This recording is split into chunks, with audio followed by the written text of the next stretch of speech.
Hi hello once again welcome you all. ಇಲ್ಲಿವರೆಗೂ ಎಲ್ಲ chapters ಅಂದರೆ ನಿಮಗೆ ಇರುವಂತಹ ರೆಡ್ಯೂಸ್ ಸಿಲೆಬಸ್ ಆದಮೇಲೆ ಇರುವಂತಹ ಎಲ್ಲ ಚಾಪ್ಟರ್ಸ್ ಅನಾಲಿಸಿಸ್ ಕೂಡ ಕಂಪ್ಲೀಟ್ ಆಗಿದೆ. ಕೊನೆಯದಾಗಿ ಉಳಿದಿರೋದು ಒಂದೇ, that is an some applications of trigonometry. ನಿಮಗೆ ಎರಡೂ ಮಾಡಲ್ ಕ್ವಶನ್ ಪೇಪರ್ಲು ಕೂಡ ಇಲ್ಲಿ ಮಾರ್ಕ್ಸ್ ಅಲಾಟ್ಮೆಂಟ್ ಆಗಿಲ್ಲ, ಆದರೂ ಕೂಡ most probable question one marks ಕೇಳ್ಬೋದು ಅಂತ ಹೇಳಿ ನಾವು ಗೆಸ್ಟ್ ಮಾಡಿರೋದ್ರಿಂದ ಅಲ್ಲಿ ಪ್ರೀವಿಯಸ್ ಇಯರ್ ಕ್ವಶನ್ ಕೇಳಿರೋದ್ರಲ್ಲಿ ಅಂದರೆ ನಿಮಗೆ ರೆಗ್ಯುಲರ್ ಎಕ್ಸಾಮ್ ಇದ್ದಾಗ 1 ಮಾರ್ಕ್ಸ್ ಮಲ್ಟಿಪಲ್ ಚಾಯ್ಸ್ ಅಲ್ಲಿ ಕೇಳ್ತಿದ್ರಲ್ವಾ, ಆ ಒಂದು ಕ್ವಶನ್ಸ್ನ ಪಿಕ್ ಮಾಡಿ 1 or 2 ಕ್ವಶನ್ಸ್ನ ಸಾಲ್ವ್ ಮಾಡ್ತಾ ಹೋಗಿವಿ. ಇಲ್ಲಿವರೆಗೂ ನೀವು ಇಷ್ಟು ನಾವು ಎಲ್ಲ ಚಾಪ್ಟರ್ಸ್ ಅನಾಲಿಸಿಸ್ ಕೂಡ ಮಾಡಿದ್ದೀವಿ. ಇನ್ ಕೇಸ್ ನಿಮ್ಗೆ ಯಾವ್ದಾದ್ರು ವಿಡಿಯೋ ನೋಡಿಲ್ಲ ಅಂತ ಹೇಳಿದ್ರೆ just go through that separate video. ನಿಮ್ಮ ಸಪರೇಟ್ ಪ್ಲೇ ಲಿಸ್ಟ್ ಇದೆ ನಿಮ್ಮ ಚಾನಲ್ನಲ್ಲಿ ನೀವು ವಿಸಿಟ್ ಮಾಡಿದ್ರಿ ಅಂತ ಹೇಳಿದರೆ ಅಲ್ಲಿ ಸಪರೇಟ್ ಪ್ಲೇ ಲಿಸ್ಟ್ ಇದೆ ನಿಮ್ಮ SSLC chapter wise analysis play list. ಅಲ್ಲಿ ಯಾವ ಚಾಪ್ಟರ್ಸ್ ನೀವು ವ್ಯೂ ಮಾಡಿಲ್ಲ, just go through that video and you get a clear information and also you get a very good confidence.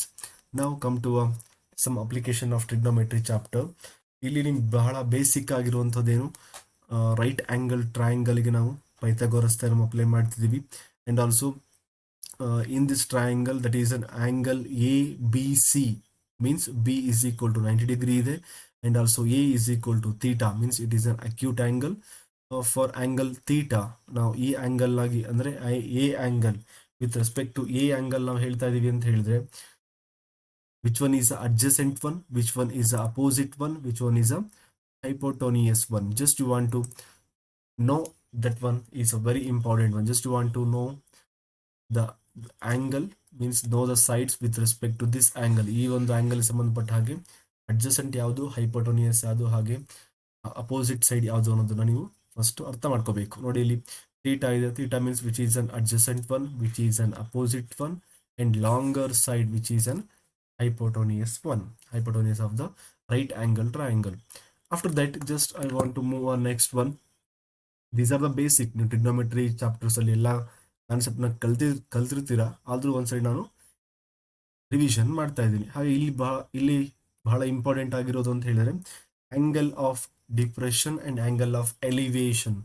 ಈ ಎರಡು ಕಾನ್ಸೆಪ್ಟ್ ನೀವು almost ಅರ್ಥ ಮಾಡ್ಕೊಂಡಿರ್ತೀರ, ಬಿಕಾಸ್ ಈ ಒಂದು ಚಾಪ್ಟರ್ಸ್ ಅಲ್ಲಿ ಅವರು ಥಿಯರಿ ಪ್ರಾಬ್ಲಮ್ಸ್ನ ಕೇಳುವಾಗ ಈ ಎರಡು ಕಾನ್ಸೆಪ್ಟ್ ನಿಮಗೆ ಬಹಳ ಅಂದ್ರೆ ಬಹಳ ಹೆಲ್ಪ್ ಆಗ್ತಾ ಇತ್ತು. ನಾವು just to observe this one is a horizontal one. ಇಲ್ಲಿ ಏನು ಕಾಣ್ತಿದೆ ಅಲ್ವಾ, this one is a horizontal, ಇಲ್ಲಿ ಆಲ್ರೆಡಿ ಡ್ರಾ ಮಾಡಿದೀವಿ. And also this one is an object just I draw a larger one. This one is a angle of depression. Angle of depression ಅಂತ ಹೇಳಿದ್ರೆ what is the meaning of angle of depression? It is angle of depression of an object viewed is the, what is the meaning of that one? Angle formed by the line. ಯಾವುದೇ ಒಂದು line, this one is a horizontal ಇದೆ, and this one is a angle formed by this line. ಈ ಒಂದು line angle form ಮಾಡುತ್ತೆ ಯಾವ್ದ್ರ ಜೊತೆಗೆ? Horizontal line ಜೊತೆಗೆ. The angle formed by the line of sight with the horizontal when it is below the horizontal. ಇಲ್ಲಿ horizontal ಕೆಳಗಡೆ ಇರುವಾಗ ಒಂದು ಲೈನ್ ಏನ್ ಮಾಡುತ್ತೆ, ಆಂಗಲ್ ಫಾರ್ಮ್ ಮಾಡುತ್ತೆ. ಈ ಒಂದು ಆಂಗಲ್ ಏನಂತ ಹೇಳ್ತಾರೆ ನಾವು? ಆಂಗಲ್ ಆಫ್ ಡಿಪ್ರೆಷನ್ ಅಂತ ಹೇಳ್ತೀವಿ. ಇವಾಗ ಆಬ್ಜೆಕ್ಟ್ ಯಾವಾಗ ಎಲ್ಲಿರುತ್ತೆ? ಆಂಗಲ್ ಆಫ್ ಡಿಪ್ರೆಷನ್ ಅಲ್ಲಿ object is below the horizontal one. ಈ ಹಾರಿಸೆಂಟಲ್ ಲೈನ್ ಕೆಳಗಡೆ ಇರುವಂತಹ ಒಂದು ಆಬ್ಜೆಕ್ಟ್ ಆಗಿರುತ್ತೆ. ಇವಾಗ ನಾವು ಯಾವ ಒಂದು ಆಂಗಲ್ ಅಬ್ಸರ್ವ್ ಮಾಡ್ತೀವಿ?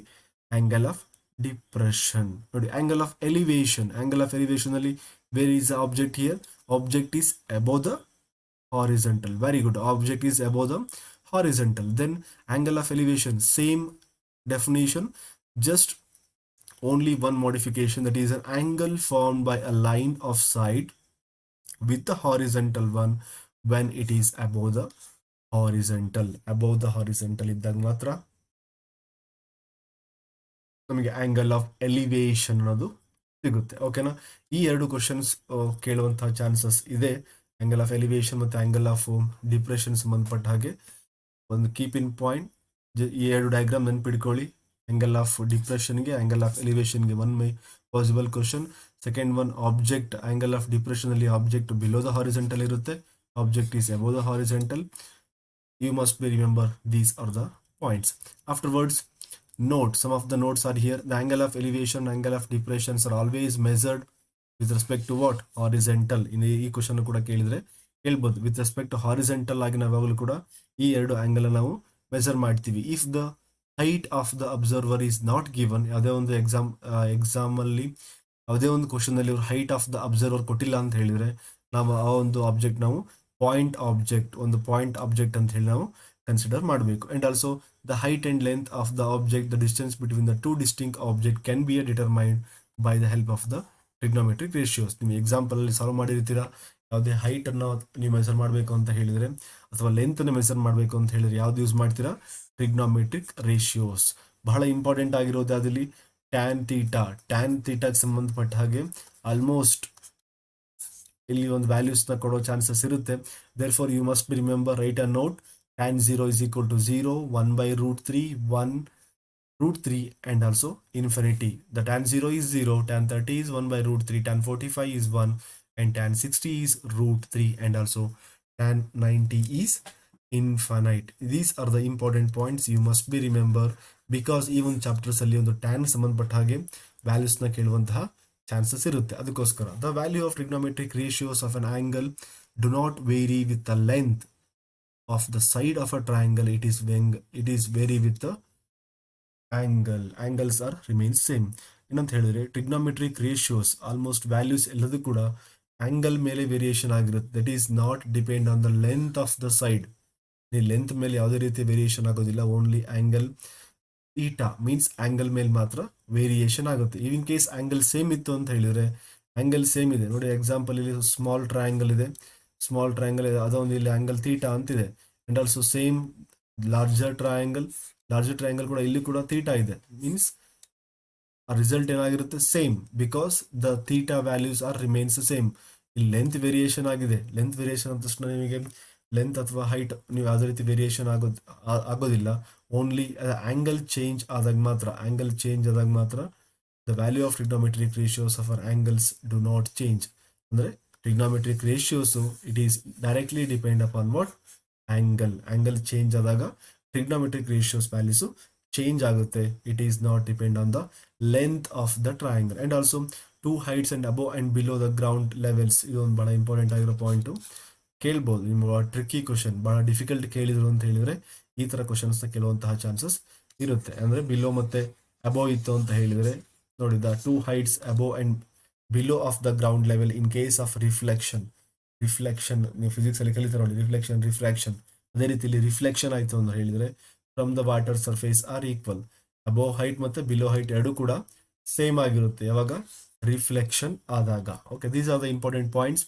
And just I note down 1 or 2 questions which are previously asked. ಇದು KSEEB June 15, 2015 ಅಲ್ಲಿ ಕೇಳಿರುವಂತಹ question. The following figure AB is perpendicular to BC. ನೋಡಿ, AB ಅನ್ನೋದು ಪರ್ಪೆಂಡಿಕ್ಯುಲರ್ ಆಗಿದೆ. Perpendicular to what? BC and given data. And BC is equal to how much? BC is equal to root 300. The length of the AB is, ಅವ್ರು ನೋಡಿ ಏನ್ ಕೇಳಿದ್ದಾರೆ? Length of the AB ಕೇಳಿದ್ದಾರೆ. Length of the AB ಕೇಳಿದ್ದಾರೆ means it is an opposite side with respect to given angle. ಅವ್ರ given ಆಂಗಲ್ಗೆ opposite side ಇದೆ. Therefore option ಕೊಟ್ಟಿದ್ದಾರೆ. ನಾವು ಹೇಗೆ ಕ್ಯಾಲ್ಕುಲೇಷನ್ ಮಾಡಬೇಕು? Within a fraction of second ನೋಡಿದ ತಕ್ಷಣ ನಮಗೆ ಗೊತ್ತಾಗುತ್ತೆ. ಅಡ್ಜಸೆಂಟ್ ವ್ಯಾಲ್ಯೂ ಕೊಟ್ಟಿದ್ದಾರೆ, ಅಪೋಸಿಟ್ ಸೈಡ್ ವ್ಯಾಲ್ಯೂ ಕೊಟ್ಟಿಲ್ಲ. And also some angle is given. Therefore tan 30 substitute ಮಾಡಿ. tan 30 means what? 1 by root 3. Just cross multiply ಮಾಡಿ, you get the answer. At last AB is equal to what? AB is equal to 10 meter. Within a fraction of second you can solve. Within a fraction of second solve ಮಾಡಿದ ಮಾತ್ರ ನಿಮಗೆ help ಆಗುತ್ತೆ. And also one more question is here. ನಾವಾಗಲೇ ಹೇಳಿದ ಹಾಗೆ the angle form by the line of a sight with a horizontal when the point is viewed is above the horizontal.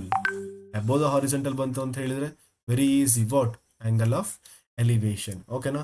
These are the some type of the questions are possible questions they may ask in examination. Therefore ಅಲ್ಲಿ ಈ ಒಂದು chapter ಇಲ್ಲ ಅಂತ ಹೇಳಿ ಮತ್ತೆ neglect ಮಾಡಕ್ ಹೋಗಬೇಡಿ. Within a fraction of second ಈ ಒಂದು ವಿಡಿಯೋಸ್ನ ಕಂಪ್ಲೀಟ್ ಆಗಿ ಲೈನ್ ಬೈ ಲೈನ್ ನೋಡ್ತಾ ಹೋಗಿ, ನಿಮಗೆ ಈಸಿಯಾಗಿ ಗೊತ್ತಾಗುತ್ತೆ. ಹಾಗೆ you get a very good confidence about this chapter also. Okay, this is all about this video. This is a last chapter. ನಿಮಗಿರುವಂತಹ ಲಾಸ್ಟ್ ಚಾಪ್ಟರ್. ಇಲ್ಲಿವರೆಗೂ ನಾವು ಎಲ್ಲ ವಿಡಿಯೋಸ್ ಅನಾಲಿಸಿಸ್ ಕೂಡ ಮಾಡಿದ್ದೀವಿ. Please go through all the chapters. ಹಾಗೆ don't forget to subscribe. Thank you very much.